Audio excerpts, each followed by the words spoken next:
So now what we want to do is we want to examine certificates. So let's go out and search for www.passivetotal.org so we can see that certificate information.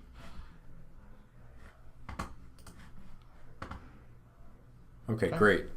So SSL certificates, I think most people are familiar with these because they're trained to look for the lock inside of the browser that tells them it's secure.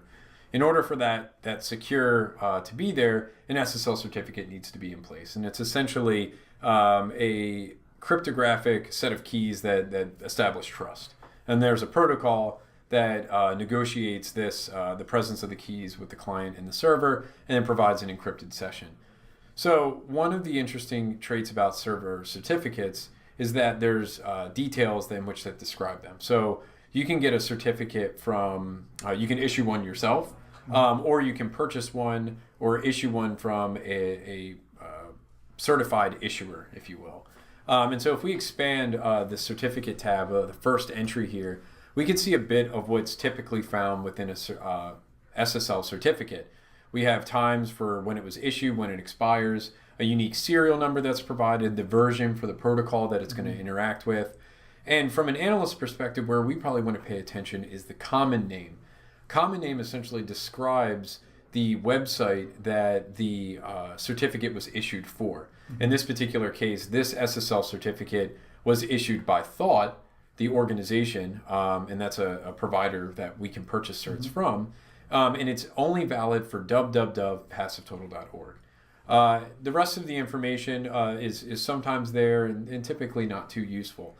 But as analysts, again, keeping in mind what we're looking for here is unique details about a certificate. The serial number could be something that's particularly interesting. The common name is certainly interesting to us. We know that in this particular case, by searching for www.passivetotal.org, we now have 3 entries in 3 different SSL certificates that have been associated with this infrastructure over the course of several years. Now, if it was like a wildcard certificate, it wouldn't have the www.passivetotal.org. It would just be star.passivetotal.org. That's correct. And so in some cases, you may not see the certificate tab when viewing domains, but you'll also note here that there's an infrastructure column within this within our tab as well. And that infrastructure is calling out specific IP addresses in some cases. Now, I mentioned before, there's 2 different ways that we could think about the SSL certificates. The first is the encrypted session and the concept here that we have on the left, the details of the certificate.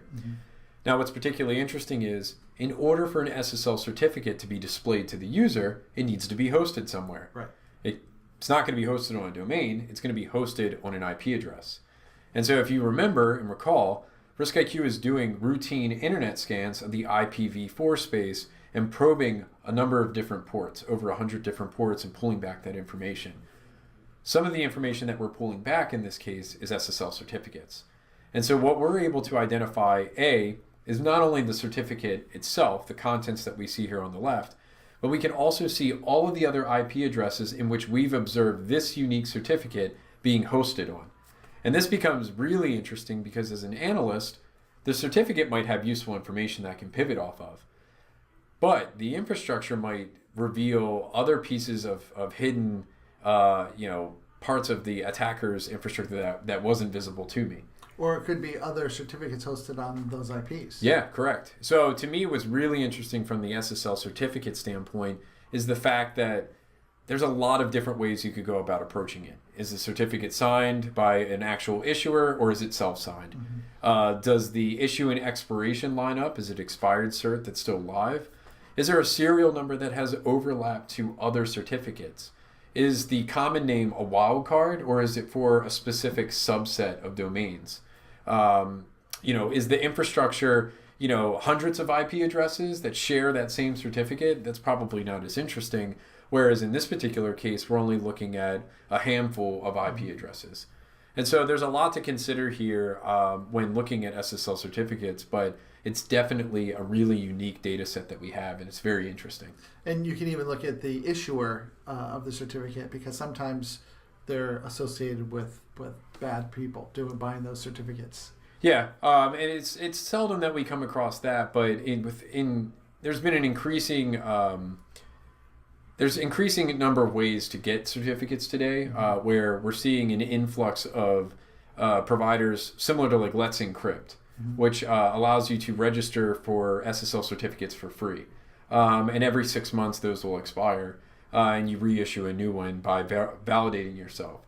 So we are seeing a case where what I would have said in the past is, an attacker's not going to go through and purchase an SSL certificate. It's just not, it doesn't make sense for what they're doing.